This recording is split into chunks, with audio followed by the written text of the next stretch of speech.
Salam aleyküm əziz izləyicilər. Bildiyiniz kimi bu yaxınlara qədər Azərbaycan Respublikasında təhsil şöbələrində hicablı şagirdləri məktəbə buraxmırlar ki, məhz məktəbin geyim forması var. O formada geyinib gəlmək lazımdır. Bildiyiniz kimi bu Azərbaycan Konstitusiyasının 48-ci maddəsi məhz dini baxımından dini azadlığı orada yazır. Yəni ki, heç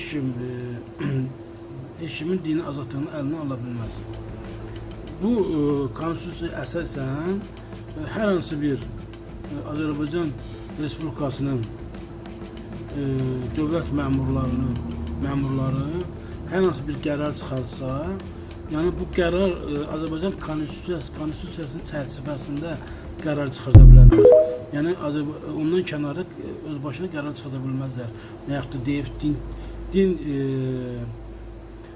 təhsil dindən ayrıdır. Yəni belə bir şeydir, təhsil dindən ayrı olsa da həmin konstitusiya çərçivəsində qərar verilməlidir.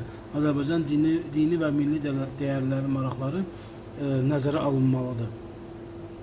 Və bu yaxınlara qədər son zəngə qədər biz şahid olduq ki, məhz bundan istədikləri təhsil məhz belə təhsil edilmiş.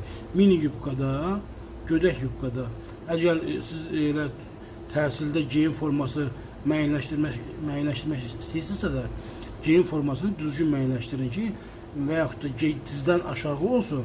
Yəni hər bir şagirdə yubkalar dizdən aşağı, dizdən yuxarını yaxşı qəbul edirsiniz, amma dizdən aşağını qəbul eləmirsiniz. İndi bu nə haqqı idi bə, yaxşı. Bu təhsildə son zəng günü qızlar oğlanların çiyinlər çıxıb rəqs edirlər. Budurmu bizim milli dəyərlərimiz? Budurmu bizim milli və dini dəyərlərimiz? Düz dini dəyərləri qəbul eləmək istəmirsiniz, amma milli dəyərlərimizdən görə. Bizim Azərbaycanın belə bir milli dəyəri yoxdur. Hər hansı bir şagird, qız şagirdi, o qalan şagirdin qucağında fırlansın, ədəb yerləri, üzr istəyirəm, görsənsin. Yəni, bu təhsil istəyirsiniz. Bu yaxınlarda bilmirəm, sizin də qarşınıza çıxıb-çıxmayıbsa da, çıxıb-çıxmayıb. Amma mənim qarşıma çıxmışdı ki, bir müəllim şagirdləri düzüb qız şagirdlərini. Oğlanlar da arxadan bunlara meyvə yedizdirir. Arxadan qucaqlayır, müəllimin özü də bunu deyir orada ki, arxadan qucaqla, qabaqdan ona meyvə yedizdirir. Nə yedizdirirdi orada? Yəni, budur mu Azərbaycanın təhsili? Yəni, bu təhsillə biz hara gedəcəyik?